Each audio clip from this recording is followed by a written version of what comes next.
Hi guys, Colleen from Walking the Resident Path here. I just wanted to show you the books I got for Christmas, and I will show you them and then read the back if they need it. Some of them are self-explanatory though, so I won't have to read the back, but I got heaps, so this might be a lengthy video, so just hold on and I will show you. Okay, so first I got this, which is the, those who have watched me before might know, but if you haven't, my favourite series of all time TV series is Charmed the Original. And this is the spell book from the original Charm, and in it it's got like all the spells and all the drawings from the actual TV show. So it's got like Unbecoming a Wendigo, and it's got what's that one? A pot to combine the following, and this one's the Academy.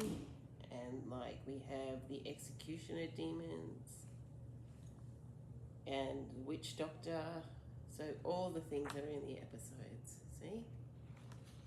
So I got that, the Charmed book, so that's one.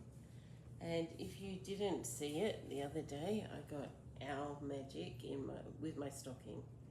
And so what Owl Magic says on the back is, embrace the protection and the power of the sacred owl. The sky is the limit when you tap into the powers of the guardians of the night.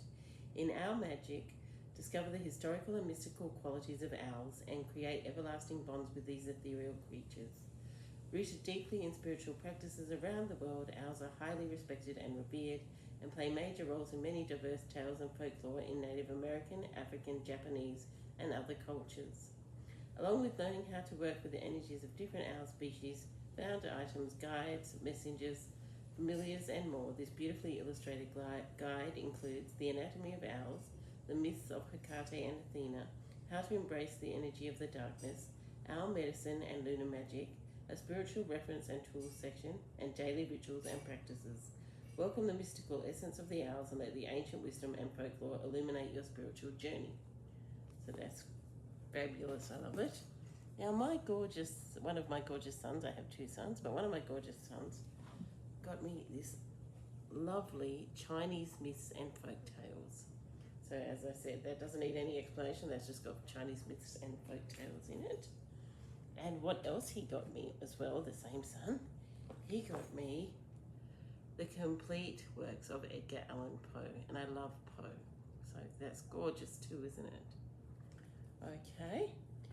And then I got a whole stack of books, so I'll show you them. This is by Heidi Swain and it's called A Christmas Celebration, and it's a novel. And it goes, this Christmas is a time to celebrate. When Paige turns up unannounced at Winthrop Hall, she discovers the place she knew when she was growing up has changed beyond all recognition. One night, while delivering library books and shopping to residents, she stumbles across an isolated cottage and meets Albert, its elderly and rather grumpy owner. She quickly realizes there's more to Albert than meets the eye, and the same can be said for the other man she can't seem to help running into, handsome but brooding Brody. Each of them has a secret and a desire to hide away from the world, but with Christmas on the horizon, is that the best way to celebrate the season? So that's Heidi Swain, A Christmas Celebration. And then I have It Always Snows on Mistletoe Square by Ali McNamara. And that's another novel. And it says, wanted, experienced writer to record the history of one house and its family, bed and board provided, the successful applicant must love Christmas. Ellie is rudderless, jobless, and she's soon to be homeless. When she spies an advert that looks like it could be the answer to all her problems, she's devastated to see one huge catch. Ellie definitely does not love Christmas.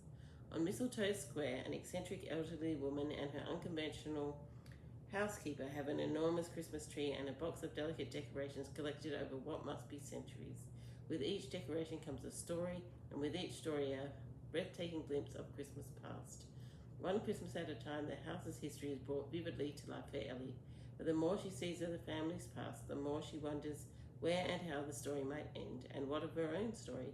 Is it possible that what felt like an ending might have been leading her here to a new beginning. There you go. So that is It Always Snows on Mistletoe Square by Ali McNamara. And then next we have Fairy Whispering 111 by Karen Kay. Okay, so it says, are you ready to embark on an enchanting journey filled with awe, magic and wonder? As we grow up, our belief in all things magical can fade. Fairy whisperer Karen Kay is here to remind you that magic is everywhere, miracles happen and fairies are real. They are the guardians of nature, playful, joyful, sometimes mischievous. Fairy whispering provides 111 simple ways to open the door to this enchanting realm and contact the fairies, including rituals, spells, meditations and incantations. Karen encourages you to embrace your inner child and most importantly to have fun, because in fairyland anything goes. With an open mind, a love of nature and a gentle heart, you can build up your own personal relationship with the fairies and sprinkle a little fairy dust everywhere you go. Isn't that gorgeous? Yep, can't wait for that. And next we have The Dictionary of Lost Words by Pip Williams. And that's another novel, this one. In 1901, the word bondmaid was discovered missing from the Oxford English Dictionary. This is the story of the girl who stole it. Motherless and irrepressibly curious, Esme spends her childhood in the Scriptorium, a garden shed in Oxford where her father and a team of lexicographers are gathering words for the very first English Oxford Dictionary. Esme places beneath the sorting table, unseen and unheard. One day she sees a slip containing the word bondmaid flutter to the floor unclaimed. Esme seizes the word and hides it in an old wooden trunk that belongs to her friend Lizzie, a young servant in the big house. Esme begins to collect other words from the scriptorium that are misplaced, discarded, or have been neglected by the dictionary men. They help her to make sense of the world. Over time, Esme realizes that some words are considered more important than others, and that words and meanings relating to women's experiences often go unrecorded. She begins to collect words for another dictionary, the Dictionary of Lost Words. So that sounds interesting, so that'll be a good one. Okay, and next we have Elizabeth Gilbert, City of Girls.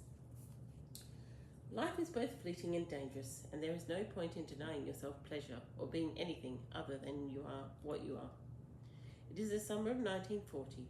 19-year-old Vivian Morris arrives in New York with her suitcase and sewing machine, exiled by her despairing parents.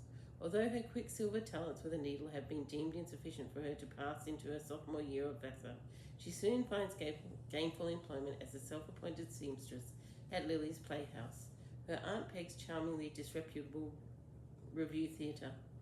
There, Vivian quickly becomes the toast of the showgirls, transforming the trash and tinsel only fit for the cheap seats into creations for goddesses. Here, in this strange wartime city of girls, Vivian and her girlfriends mean to drink the heady highball of life itself to the last drop. But there are hard lessons to be learned and bitterly regrettable mistakes to be made. Vivian sees that to live life that she wants, she must live many lives, ceaselessly and ingeniously, making them new. So, City of Girls by Elizabeth Gilbert. The next one, as I said, I got a lot of books for Christmas, which is what I wanted. And this is called The Shakespeare's Curse, and that's by J.L. Carroll. So, a sickening modern killer driven by a centuries-old curse. A brutally murdered body is discovered on a remote Scottish hillside with a mysterious knife beside it.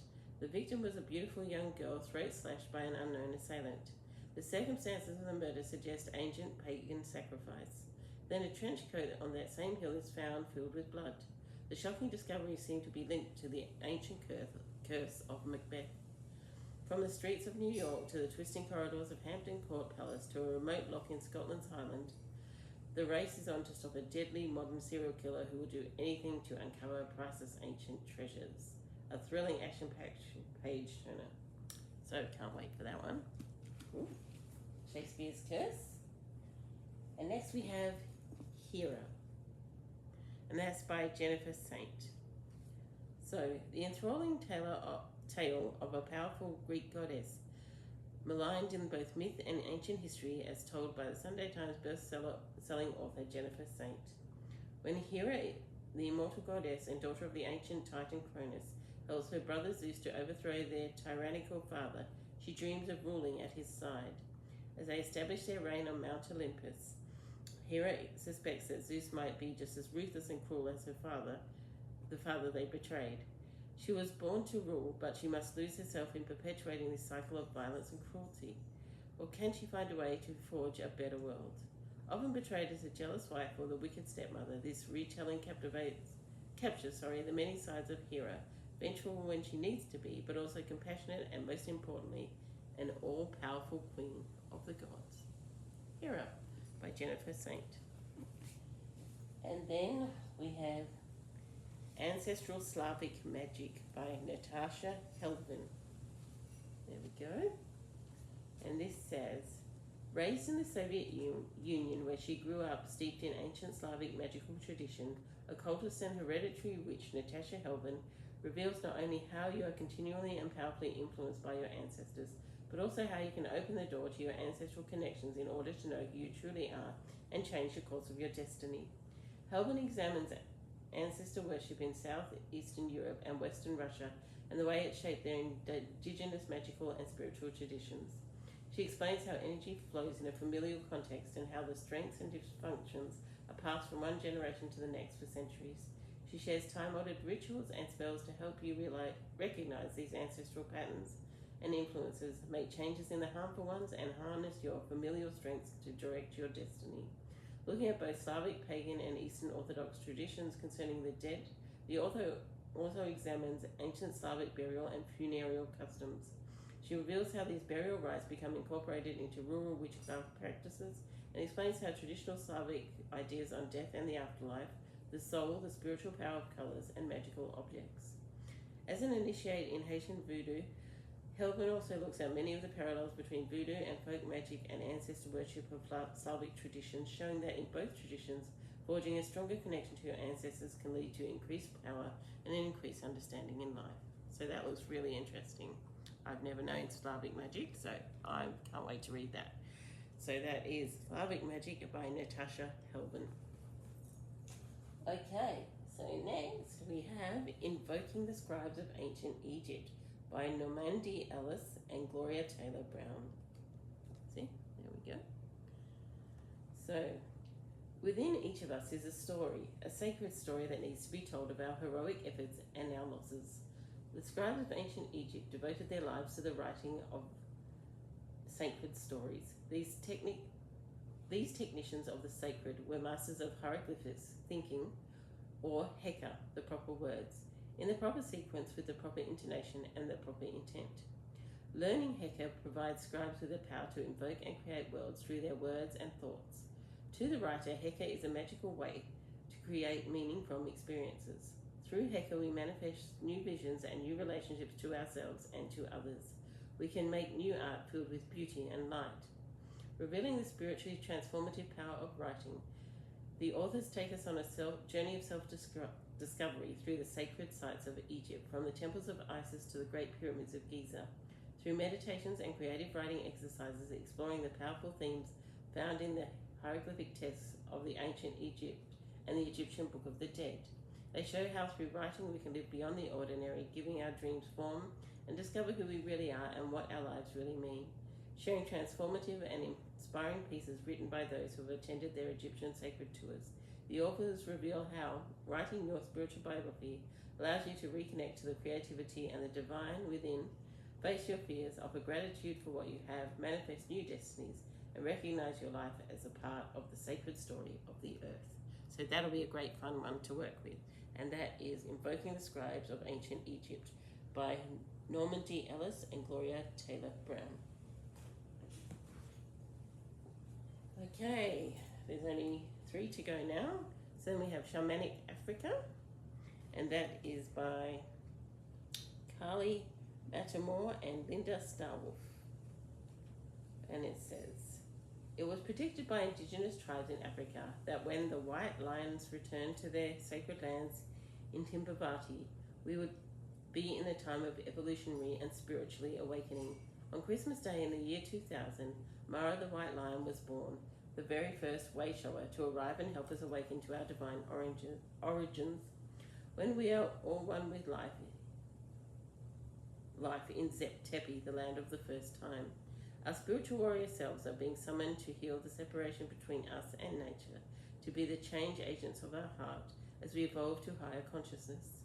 Exploring how to awaken to the energies and messages of ancient Africa that resides along the 31st meridian, the spine of Mother Earth, Carly Matamore and Linda Starwolf takes us on a journey to connect with our original roots in Africa, hidden deep within our DNA. They share shamanic journeys and teachings to connect with the strengths of Africa's spirit animals, including the inner authority and the heart of the lion, the loyalty and wisdom of the elephant, the love and compassion of the giraffe, and the shadow side of the hyena. They explore the power of shamanic sacred sites and offer teachings on the African tree of life and the energetic hologram of the 31st meridian. Sharing wisdom from Mohondro Mandaza Kandamawa, grandmother Tuwala Nitch, and other wisdom keepers, these authors have explained as we connect with the messages along the 31st meridian, we begin to remember our sacred contract to protect the natural world. Offering a guide to reconnect with the ancient African wisdom of love and higher consciousness buried in our cellular memory, the authors show us how we can help reopen the heart of humanity and heal the world around us. So that looks very interesting too. And that is Sacred Messages of Shamanic Africa with Carly Matamore and Linda Starwolf. Okay, and there's 2 to go. And we have The Bell Witches by Lindsay Kelk, and that one's a novel. There's no bond greater than magic. After Emily's father tragically dies, she is forced to live with the only family she has left, an aunt and a grandmother in the heart of Savannah, Georgia, in a house as beautiful as it is mysterious. But all is not what it seems with the Bell family. They're hiding a magical secret. When Emily meets the alluring wind, she forms a connection that feels like it was always meant to be. As the spark between them grows more powerful, her life takes an exhilarating and terrifying turn, but every step closer to him takes her a step further away from her family. Emily will soon find out that blood is always thicker than water. And that is The Bell Witches by Lindsay Kelk. And then we have the final one, Australian Medicinal Plants, and that is by E.B. Lasek and T. McCarthy.